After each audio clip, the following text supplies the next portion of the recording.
right, welcome back to the Functional Longevity Podcast, the Yes Fitness Functional Longevity Podcast. We give you insight on how to get fit, feel younger, and live better.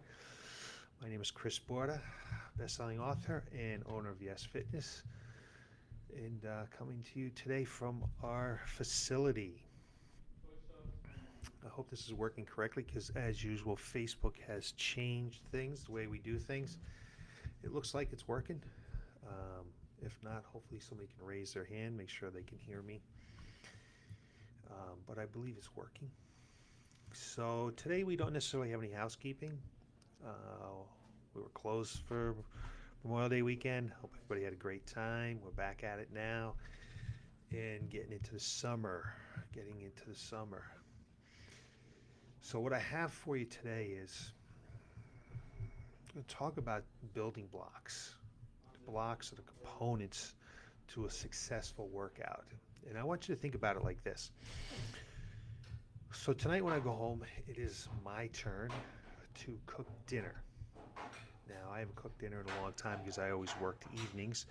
So I'm kind of getting back into it. And years and years ago, when I was in the retail business, my boss would take us out to lunch, our group out to lunch, and we would go to Chili's. And there was a salad at Chili's that I really enjoyed. It was a Caribbean salad.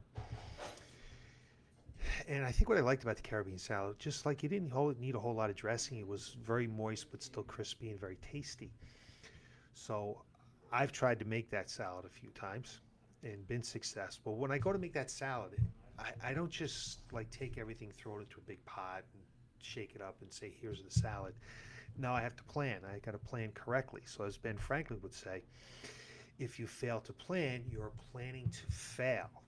And so obviously the first thing I need to do is go to the grocery store. I have the recipe in front of me. So I'm going to pick up whatever I need, some chicken, lettuce, cabbage, little orange wedges, mandarin orange wedges, what I think is what make it taste really good, some pineapple chunks and things like that. But I'm going to get all the ingredients together before I go to make this salad. And the salad is a two-part salad. I have to make the salad and I need to make the dressing. I buy all the parts for the dressing. And for this salad to come out correctly, I need the correct, not just ingredients, but the correct measurements, the amount of each ingredients that I need. I need to put it together in the right order for it to all come out together. And when I put those two things together, I have the salad that I'm looking for. Salad that tastes great, and I enjoy it. And this same type of mentality needs to go into your exercise program or your workout. I'm not going to talk about a whole programming here. I'm just going to talk about the workout itself, the specific workout. To be able to get the results that you want, I'm going to talk about those components, those areas that I feel you need in your workout to be successful. So one that you might find these same components are in all our workouts, whether you're in your teens, 20s, 30s, 40s, 50s, 70s, 60s, 70s, whatever it might be. But I'm really very specific about some areas for someone who's 40 plus. That's our demographic. That's what our specialty. That's where we're experts at. But these same type of components are involved in any exercise program with a little tweaking here and there.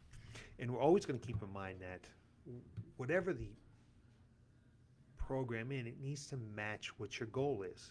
It needs to match what you're trying to accomplish. So I'm going to probably say this a few times throughout the presentation and broadcast today, but if I'm pretty sure that your goals are probably different now than they were when you were in your 20s.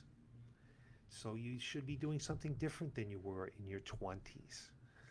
Not just the fact that the exercise science has changed and we know what we do or we did back in our 20s is not as effective as what we know how to do now. It's just like when we make a salad, some type of scientist put that salad together, some kind of nutrition or food scientist put that salad together so it tastes good, so it gets the results that you want. The same thing here. We're going to use the science to help build our program, to build our workout so that we get the results that we're looking for, because things change over time. So I'm sure your goals have changed since when you were back in your 20s or your 30s. So we need to change the workout based upon your goals. Certainly your lifestyle has probably changed. You might be working more, you might be working less, you might have a family, you might be um, I don't know, but I'm sure your lifestyle has changed from when you were in your 20s and your 30s to where you are now in your 40s, your 50s, your 60s. You might even be retired. So you got to look at your goals. You got to take a look at your lifestyle. You have to look at whether you've trained before or you haven't trained in a long time or you've been training. All these things go into it, into trying to create that specific workout. So we're not just going to walk into a gym, get on a treadmill for 5 minutes or an elliptical for 5 minutes or 15 minutes and then go jump on a circuit of machines and everyone's going to do the same circuit of machines or everyone's going to do the same exercises as we go along. Everyone is different. Everyone's goals are different. Their bodies are different and how they move is different. So how can that be effective? It's not effective. So let's go over some of the areas. So we always like to start off with some type of screening, some kind of movement screening. We use a functional movement screen, FMS screening. It's 7 screens, so we get an idea how well you move because everyone's going to move differently. And we're probably not moving as well as we did when we were in our 20s or our 30s. So why would we be doing the same program we're doing in our 20s and our 30s if we're not moving the way we did when you're in our 20s and our 30s? Just think about it. How much stiffer you are, especially in the morning. How stiff you are in the morning, or how much like mobility you have, um, how much motion you have. All those things have changed. So your program should change. And when we do a screening, it can also help us to understand what movement patterns we don't do well so that we can improve upon, help reduce the risk for injury, and increase the risk for increase performance and results because things are moving the way we want them to move. So we like to start with the screening. If you don't have a screening, I understand, not everybody gets screenings. We do screenings. You're welcome to come in and screen you. But that's really where you need to start because that's where the plan starts. Okay? And the GPS needs to know where you're starting from before it can tell you how to get to where you want to go. So where you're at today, what your goal is, what your lifestyle is, whether you've trained or haven't trained before, any injuries or medical issues, and a screening is the starting point to determine how to get to the end point. Without that, you have no idea if you're doing what you need to do to get to the end point. So I give you an example, a quick little example, what I use a lot when I talk about the functional movement screen. How it helps is, let's say you have a rock in your shoe. You're probably going to walk a little bit different because it hurts. Now, if we put weight into your hands and you continue to walk with that rock in your shoe, you're going to walk differently. And eventually, over time, you're going to cause some kind of pain, discomfort, or maybe some long-term pain, maybe some knee pain, ankle pain. I'm not sure, but if we can get rid of that little rock so that you can walk the way you're supposed to walk, not only are we going to hopefully reduce the risk for injury, but it's going to help us get better results. If you think about this, if we're standing there and one hip is higher than the other, let's say your left hip is higher than your right hip. So that's going to force that right femur, the right part of your leg, to push down in, or valgus, when it should be going straight up and down if this is your leg. Instead, it's going to be pushing in onto your knee. Next thing you know, you're going to have knee pain, or your hips are off, so now your back is going to be off, and you're going to start to have back pain. So it's really important to get that screening and know and understand where you're at to be able to get to where you want to go. So from that point, once we've designed a workout, in that workout, it should start off with some diaphragmatic breathing. Okay? What is diaphragmatic breathing? This means that we're actively pulling the diaphragm up and down. The diaphragm is a muscle, and that muscle needs to be worked as well, which with your inward breath, okay? And then fills the lungs, and then exhale to relax the body a little bit, to put it into a parasympathetic state. We want the body to be relaxed so that it moves better. I've seen people just have a poor movement pattern, breathe better, and all of a sudden they can move better. Now, certainly we breathe 24/7. It's involuntary. It's part of the automatic nervous system. But if we're not breathing correctly, okay, if we're not breathing correctly, we're not going to be working that diaphragm, and the upper body's not going to move the way it should move. We're probably going to use our chest, okay? Let's say we I don't like to use the word belly breathing because it really kind of takes off the context. But when we breathe, we should not be like lifting our chest up like this, okay? It's not the way it's designed. And exhale like this. Because if we do breathe like that, when we go to lift, we're going to try to utilize our chest and muscles in a way that they're not designed to use to do an exercise that they're not supposed to be a part of. So we want to make sure that we're breathing correctly. And we start every exercise session off with that. We try to make sure that our clients are taking that seriously because it is really important. When you breathe, let's say for example, one way to figure it out is that if you lie on your back, you have one hand on your chest and one hand on your stomach. When you breathe correctly, your your your belly, your stomach should expand out, and your hand should raise. The hand on your stomach should raise, and the hand on your chest should not move at all. So you can practice that, and then exhale. Do 5 or 6 breaths just like that, and learn to breathe like that, and you will move better. You'll see that you move better, and you're going to get better results. Anytime you move better, you're going to get better results. So after we're done breathing, 5 or 6 breaths, we like to get into some soft tissue mobilization. So what is soft tissue mobilization or self-myofascial release? What does that do? That gets blood flowing into the muscles, and it gets the waste products out of our muscles. Helps warm the muscle up a little bit. I always like to call it a cheap person's massage. So we use foam rollers, tennis balls, lacrosse balls, sticks, anything to massage that muscle a little bit. The fascia that's connected or above the muscle, we want to make sure that's moving correctly. We want to make sure that is all performing the way it's supposed to perform. And this type of motion improves the health of the tissue, the fascia, and the muscle fibers. So if you think of your muscles as a shoelace, okay? If there's a knot in that shoelace and you pull on each end of the shoelace, what's going to happen? The knot's going to get tighter. So we need to get rid of those knots. We need to get rid of those trigger points, just like you would in massage. Getting the blood flowing correctly so that muscle will move the way it's supposed to move. So we always start off with some myofascial release. Now you don't, in the beginning, it might hurt a little bit. The more it hurts means the more you need to do it. You don't need to do it 3 or 4 times a day. You don't want to overdo that, but you need to do that, and you need to roll over the point slowly, or sit on that trigger point for 30 seconds to get rid of it. It will help reduce the risk for injury. It'll help reduce pain. It'll help you move better. So once we've done some myofascial release, we've done some breathing, then we get into our warm-up. So warm-up has a lot of different components to it, okay? It can have some static stretching for the anterior part of the body, for the chest, the anterior part of the hips, the front of the hips. Since we sit all day long and we're crunched all day, we want to do maybe some static or dynamic stretching just to open that up. I notice all the time that when someone has an injury, could be some shoulder discomfort, we send them over to physical therapy, over to advanced physical therapy. They come back with some very simple stretches. Simple, either they're dynamic or they're static. Dynamic meaning they're moving a little bit, or static stretches. And within a few weeks, they're back to normal, no pain. So flexibility is important, especially as we get older, especially as we're sitting more. So we need to get that flexibility motions in there, whether it's static or dynamic. Then also in our warm-up, we're going to do some movements to elevate the heart rate, increase our core temperature, kind of excite the body and turn it on neurally so that it's ready to go when we go to do our workout. If you're lifting weights, you might notice that your second set could be your best set, or typically is your best set. That's because you've done your first set and it's turned your body on neurally.